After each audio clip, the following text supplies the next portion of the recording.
Hey everyone, it's Lego Zora and back with a new video. Today I'm going to be showing you a custom Lego Cthulhu, and this is made in the same building style as the recent giant figures, such as the giant Ares and the giant Ant-Man. And I decided to make this in this style because I wanted to make a Cthulhu and I wanted to make it big, but I knew if I tried to make it like its actual size, it would just be way too big and I could not make it. So I decided to make it in this style because it's not extremely large, but it does show that it is a giant thing. So yeah, let's get around this video. Sarah, I'm just going to show you the part that I probably put the most creative input into.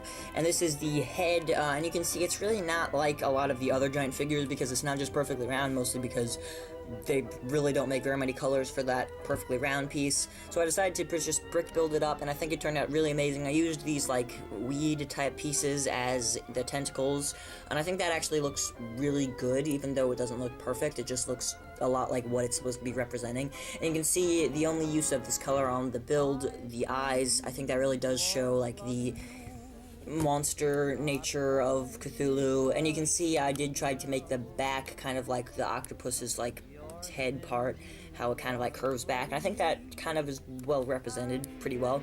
And then you can see the wings is probably the only thing that isn't on all the other giant figures that I added on here. And you can see the back does look a little bit weird, and it does kind of suffer from the wings, but I still do think that the wings overall looks really good and just fits with the rest of the color scheme, as you could say. And then you can see the arms, pretty standard stuff. It's not the same build as any of the other ones, but it still just looks pretty good. The body is probably the thing that is most like the other giant figures, like in terms of building. But you can see I added an 8-pack because, you know, if there's any strong things in Lego, they have to have an 8-pack. That's just, you know, a given.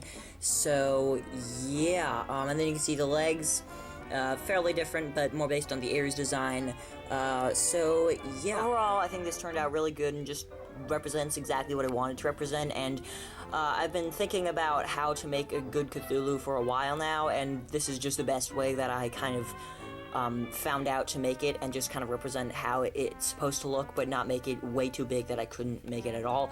So yeah, if you like this video, please hit the like button and subscribe if you want to see more videos like this. Also, if you have any comments at all, please leave them all in the comment section below, and I will see you guys next time.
Hey everyone, it's Lego Zora back with a new video. Today I'm going to be showing you